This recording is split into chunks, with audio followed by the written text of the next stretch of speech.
뒷순서가 저희가 파송식 이후에 축도를 맞출 것 같아서 미리 광고 말씀을 드리고 말씀을 시작하겠습니다. 오늘 필리핀 단기선교 파송식하고 이제 내일 오후에 선교단은 출발하겠습니다. 그리고 봄 대신방 화요일부터 시작됩니다. 지금 소속된 모든 구역들께서는 기도로 준비해 주시면 좋겠습니다. 남신들 척사대회 토요일 오후 2시입니다. 남신도 의원들께서 많이 참여해 주시면 좋겠습니다. 다른 관계는 주보를 참조하시면 좋겠고요. 너무 안타까운 소식은 서규문 권사님께서 오늘 오후에 하나님의 부르심을 받으셨습니다. 그래서 오늘 예배 마친 이후에 가서 위로 예배를 드리고자 합니다. 빈소는 안성의료원 5호실이 되겠습니다. 여러분 함께해 주시고 또 권사님과 또 가족들을 위해 기도해 주시기를 바랍니다. 할렐루야. 여러분 미국은 야구가 참 인기입니다. 그러다 보니까 또 인기가 있는 것이 뭐냐면 야구 카드가 참 인기입니다. 카드가 인기인데 그래서 선수들이 나오는 카드를 사서 모으는 것입니다. 근데 미국 캘리포니아주에 있는 사는 이 볼이라고 하는 남성이 네바다주의 라스베가스가 있는 한 곳에서 기념품 가게에서 $2짜리 야구 카드를 구입했습니다. 그게 누구냐면 베이비 루스라고 하는, 여러분 아마 가장 유명했던 야구 선수를 기억하실 것입니다. 그 베이비 루스의 야구 카드가 있어서 그것을 산 것입니다. 그걸 $2에 샀는데 우리 돈 따지면 한 2,000원 좀 넘겠죠. 나중에 알고 봤더니 그 야구 카드가 시가 $1,000,000, 11억이 넘는 가치를 지닌 보물로 판정이 된 것입니다. 여러분 그 전설적인 홈런왕 베이비 루스 야구 카드는 시대를 막론하고 미국 스포츠 팬들과 수집관들에게 대단히 최고의 상품으로 뽑혔습니다만 이 카드가 지금 세계적으로 딱 2장 남았답니다. 근데 그 중에 한 장을 산 것이죠. 더욱이 이 카드는 1921년도에 만들어졌다고 하는데 1921년도는 언제냐면 이 베이비 루스가 홈런에서 1위, 타점에서 1위, 득점에서 1위 신기록을 세웠던 해가 1921년이기 때문에 더 가치를 가지고 있는 카드라고 합니다. 근데 이 볼이라는 사람이 그 카드를 모집하는데 그 기념품상에 갔더니 본 적 없던 베이비 루스 카드가 있지 않습니까? 그래서 살려고 봤더니 가격이 $8였어요. 마침 그날이 80% 세일하는 날이어서 $8짜리를 $2에 산 것입니다. 근데 그 카드가 얼마냐? 11억짜리가 된 것이죠. 그 상정주의는 생각했답니다. 이 베이비루스 카드는 자기는 본 적이 없다. 그렇기 때문에 분명 모조품일 것이다 생각하고 그는 그를 아무렇게 대한 것입니다. 당연히 가짜라고 여긴 것이죠. 가짜라고 생각했던 나름대로의 근거가 있었습니다. 하지만 진짜를 알아보지 못한 이 사람에게는 결국 큰 후회가 남게 된 것 아니겠습니까? 이 세상에는 수많은 논리와 이야기들이 있습니다. 그러나 여러분, 예수님만이 우리의 참 구세주이시고 예수님만이 우리의 삶의 구원자이심을 믿으시기를 바랍니다. 여러분, 이 밤에도 우리는 세상의 것이 아니라 헛된 것이 아니라 예수를 붙잡고서 이 자리에 나왔습니다. 오늘 이 밤에 말씀을 통해서 기도를 통해 찬양을 통해 구원의 예수를 만나는 밤이 되기를 간절히 축복합니다. 오늘 말씀은 바울 사도가 2차 세계전도 여행을 갔을 때의 이야기입니다. 바울 사도가 복음을 들고 갑니다만 오늘 성경은 말합니다. 성령께서 아시아에서 말씀을 전하지 못하게 하셨다고 했습니다. 나중에 무시아라는 곳에 이르러서 비두기아로 가고자 했지만 그때도 예수의 영, 성령이 허락하지 않았다는 것입니다. 우린 여기서 뭘 보냐면 닫힌 문을 봅니다. 닫힌 문을. 성령님은 때때로 우리가 하나님을 위해 하고 싶지만 그 길을 막으실 때가 있더라는 것이죠. 빌립이 사마리아 땅에서 전도할 때 그런 일이 있었습니다. 기적이 일어나고 능력이 나타나고 한창 전도가 잘 되고 있는데 갑자기 하나님이 빌립에게 말씀하십니다. 빌립아, 다 그만두고 광야로 나가라 하신 겁니다. 여러분, 광야는 사람이 없는 곳 아니겠습니까? 전도를 하려면 사람이 많은 곳으로 가야지. 하나님은 갑자기 또 잘 되고 있는데, 사람들이 몰려들고 있는데, 그거 뭡니까? 전도해도 부족한데, 여러분, 사람이 없는 광야로 가라고 하시니 이상한 것 아니겠습니까? 빌립이 이해하기 어려웠습니다. 여러분, 그래도 빌립은 하나님의 말씀에 순종해서 사마리아 땅을 뒤로하고 성령께 순종해서 광야로 갔다는 것입니다. 그런데 여기서 누구를 만납니까? 에티오피아의 가장 강력한 권력을 지니고 있었던 에티오피아 내시를 만나게 된 것이죠. 그 에티오피아 내시를 만나서 그에게 그가 풀지 못하는 이사야의 말씀을 풀어주고, 그리고 그에게 예수 그리스도를 전해주게 된 것입니다. 그때 이 에티오피아 내시가 직접 그 자리에서 세례를 받고 그리스도의 제자가 된 것입니다.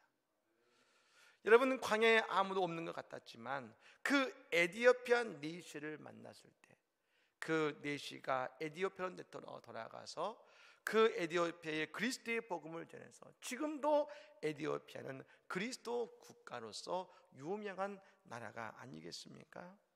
이 모든 것은 다 하나님이 예비하신 것을 믿으시기를 바랍니다. 그렇습니다. 이처럼 하나님의 생각과 계획이 있습니다. 하나님의 생각과 사람의 생각은 다르다는 것입니다. 하나님이 보시기에 좋은 것과 사람이 보기에 좋은 것은 다르다는 것이죠. 카이스트 교수를 하시던 한 교수님이 어느 날 목사님의 설교를 듣다가 은혜가 되었습니다. 그리고 이 교수님이 결단을 했습니다. 카이스트라는 교수의 자리를 내려놓고 중국에 선교사로 가기로 결심하고 중국으로 떠난 것입니다. 사람들은 이해하지 못했습니다. 왜 그럴까? 그럴 필요가 있나? 꼭 그렇게까지 해야 되나? 하지만 그 교수님은 주저하지 않았습니다. 하나님이 내게 가라 가시는 그 길을 그분은 간 것입니다. 여러분, 교회가 단기 선교 갈 때도 마찬가지입니다. 아니, 국내에서도 전도할 때가 많은데 왜 꼭 해외로 가야 됩니까? 돈을 들여 단기선을 가야 됩니까? 여러분, 얘기할 수 있습니다. 예, 그렇게 얘기할 수 있습니다.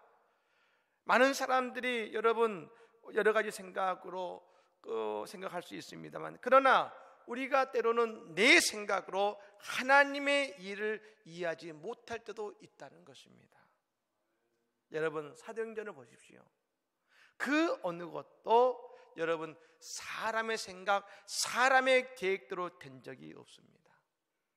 사도행전의 역사는 뭡니까? 성령께서 사람의 생각과는 다른 방법으로 하나님의 방법과 계획과 길로 하나님의 사람을 이끄시다는 것입니다. 오늘 본문에서 그러면 이 한 가지를 보아야 됩니다. 바울의 길을 다 성령님께서 인도하고 계시다는 것입니다. 여러분, 그렇다면 바울만 특별하게 성령께서 인도하실까요? 아니라는 겁니다.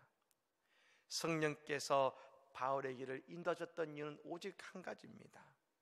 그가 선교를 하기 위해 나아갔을 때 그의 길이 열렸던, 그의 길이 닫혔던 성령께서 그의 길을 인도하셨다는 것입니다.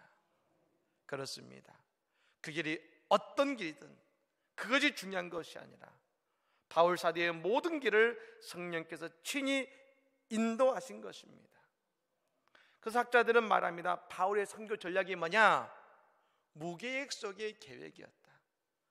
바울의 선교를 보면 계획이 없었습니다. 자신의 계획이 없었습니다. 그러나 하나님께서 계획을 가지고 바울을 움직이셨다는 것이죠. 여러분, 우리도 선교를 위해 나아가는 교회가 될 때에 늘 성령께서 우리의 가고서는 모든 길을 친히 인도하시고 그 길을 열어주실 줄로 믿습니다. 분명히 하나님께서는 바울의 길을 막으셨습니다. 그런데 우리가 보면 결론적으로 하나님께서 그렇게 하신 이유가 있었다는 것을 알게 됩니다. 왜요? 하나님은 바울의 사역을 넓히고자 하셨던 것입니다. 어떻게 보면 바울은 2차 세계 전도 여행을 떠났습니다만 그는 이미 1차 때 갔던 선교지를 다시 한번 가고자 했던 것입니다. 근데 여러분, 여기에는 한 가지 문제가 있었습니다. 우리가 아는 것처럼 바울이 1차 전도여행을 갈 때는 혼자 간 것이 아니라 바나바라는 사람과 함께 갔습니다. 안디옥 교회에서 성령의 인도하심을 따라서 바울과 바나바를 안수하며 금식하고 안수하며 그들을 선교사로 파송했지 않습니까? 그래서 두 사람이 함께 그 선교지를 돌았는데 말입니다.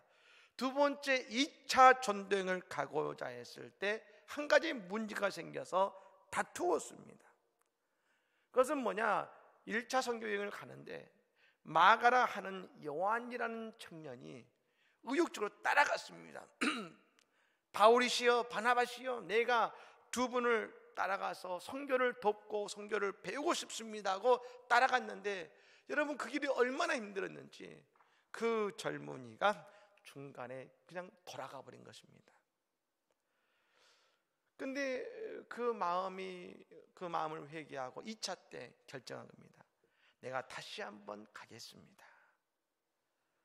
근데 바나바는 포용의 사람이지 않습니까? 같이 가자. 네, 바울은 말합니다. 안 됩니다.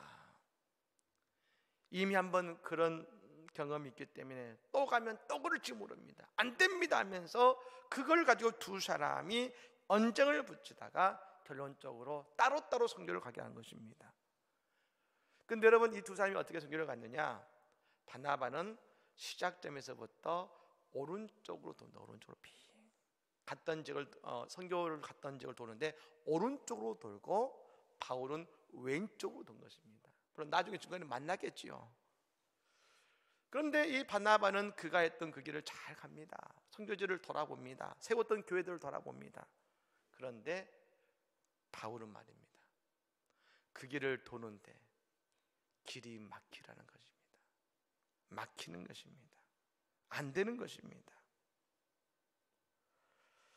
여러분 하나님은 결정하신 것이죠. 바나바가 1차 전도지를 돌 때에 바울은 이제 소아시아가 아니라 유럽으로 보내기로 결정하시고 그의 모든 길을 막으신 것입니다.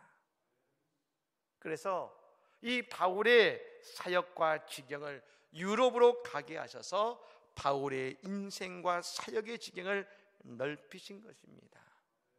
사랑하는 여러분, 저는 우리 교회가 이와 같이 그 지경이 넓어지는 사역을 감당하게 될 줄로 믿습니다. 하나님 늘 우리에게 말씀하십니다. 너의 생각을 넓혀라, 너의 지경을 넓혀라, 너의 믿음을 넓혀라. 우리는 늘 하나님의 마음과 하나님의 안목으로 바라봐야 됩니다. 그렇지 않으면 우리는 늘 내 주변과 내 환경만을 보게 되어 있는 것입니다.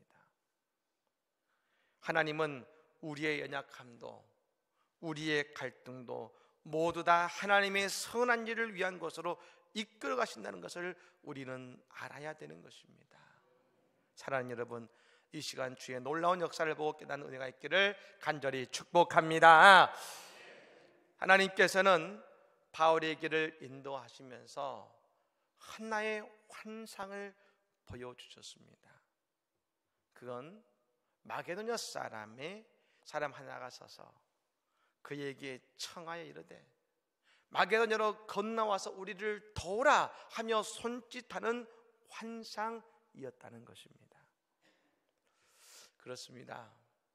우리에게서 선교는 이 하나님이 보여주시는 환상 속에서 시작되는 것입니다. 우리가 선교를 가기 전에 열심히 기도합니다. 이유가 있습니다. 그 환상을 우리가 분명히 보고 알기 위함인 것입니다. 우리는 기도하면서, 우리는 준비하면서 이 마게도냐 사람이 손을 들어 부르는 것처럼 말입니다. 특별히 이번 필리핀 단교 선교를 준비하면서 우리는 본 것입니다.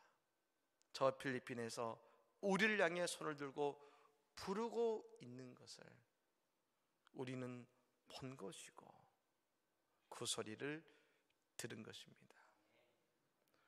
여러분, 왜 그들이 우리를 부를까요? 영원한 생명의 복음을 듣기 위해서, 구원의 손길을 바라면서 지금 그들은 우리를 향해 손을 들고 있는 것입니다. 어서 와서, 필리핀으로 어서 와서, 일로이로로 어서 와서 우리를 도우라. 그런데 여러분, 우리가 이 도우라라는 말에서 한 가지 오해하지 않아야 되는 점이 있습니다. 특별히 우리 학생들이 이번에 갑니다만 말입니다. 그들이 원하는 것은 생명의 복음이라는 것이죠. 어떤 점에서는 우리보다 더 앞선 것들도 그들에게 있다는 것을 알아야 됩니다. 그들이 앞서는 것이 있습니다. 여러분, 이번에 우리 학생들 전도할 그들은요, 필리핀에서 제일 똑똑한 아이들입니다. 똑똑한 아이들이에요. 대학생들이에요. 우리 학생들 고등학생들이 많이 가는데 그 친구들은 대학생인데 필리핀에서 가장 우리나라의 서울대와 같은 그 대학교 학생들이에요. 가장 똑똑한 아이들이에요. 그 대학은 세계적으로 수준이 높은 대학입니다. 또 과거에 우리가 아는 것처럼 필리핀은 6.25 때 우리나라에 병력을 파병했던 나라고, 우리나라가 60년대에 어렵고 못 살 때에 그 필리핀에서 와가지고 저 장충동에 장충체육관을 세운 나라가 필리핀이었습니다. 우리는 제대로 된 빌딩 하나도 못 지을 때 그때 와서 그 장충체육관을 우리나라가 불쌍하다고 지어준 나라가 필리핀이었다는 것입니다. 지금은 낡고 지금은 오래되었지만 그곳에 가면 수십 년 전에 엄청나게 아름다운 선 땅을 지었던 나라가 필리핀이었습니다. 그렇습니다. 우리는 그들에게 복음을 전하는 것이지 문화적 우월감이나 다른 곳으로 다가가서는 안 된다는 것이죠. 우리는 오히려 더 허리를 굽히고 그들을 섬길 수 있어야 된다는 것입니다. 예전에 선교단체 위클리프에서 만든 영화가 있었습니다. 그 영화는 한 처녀 선교사가 어느 지역에 가서 성경을 번역해주고 그것을 전도하는 내용이었습니다. 그런데 성경을 번역해주고 복음을 전해주니까 그 원주민들이 뭐라 했냐면, 왜 이제야 오셨습니까? 좀 더 일찍 오시지. 조금만 더 일찍 오셨더라면 우리가 이렇게 살지 않았을 텐데 왜 이제야 오셨습니까? 하는 그 단식, 그 소리를 한 것이지요. 와서 우리를 도우라. 우리는 그냥 간 것이 아닙니다. 우리는 그냥 필리핀에 가는 것이 아닙니다. 와서 우리를 도우라는 그들의 영혼의 손길, 영혼의 부르짖음에 우리는 그 영혼을 바라보며 나아가는 것 아니겠습니까? 그렇습니다. 우리는 예수 그리스도라는 생명을 담고 복음을 전하기 위해 그곳에 나아가는 것입니다. 생명을 담고 가서 복음을 전할 때에 하나님께서 바울 사도의 사역과 인생의 새 지평을 여신 것처럼 우리 교회뿐 아니라 이번에 가는 우리 모든 우리 선교단들의 앞길을 대로처럼 열어주시고 우리의 삶을 복되게 축복해 주실 줄로 믿습니다. 여러분, 우리 가는 19명의 선교사는 파송 보냄받은 선교사입니다. 우리는 어떤 선교사입니까? 보내는 선교사입니다. 이 19명만 가서 선교하는 것이 아니라 이 일주일 동안 우리도 같이 선교하는 것입니다. 어떻게 해요? 우리는 끊임없이 같이 기도하면서 이 선교를 감당해야 되는 것이죠. 그때 이 선교는 영적 전쟁인데 우리의 기도를 통해서 마귀 권세를 물리치고 그곳에 하나님의 갑절의 성령 역사가 일어나게 될 줄로 믿습니다. 그렇습니다. 여러분, 이 선교는 함께하는 것입니다. 우리 교회의 이 귀한 필리핀 선교를 통해서 우리의 선교의 지경이 넓혀지기를 예수님으로 간절히 축복합니다. 아멘. 기도하겠습니다. 하나님 감사합니다.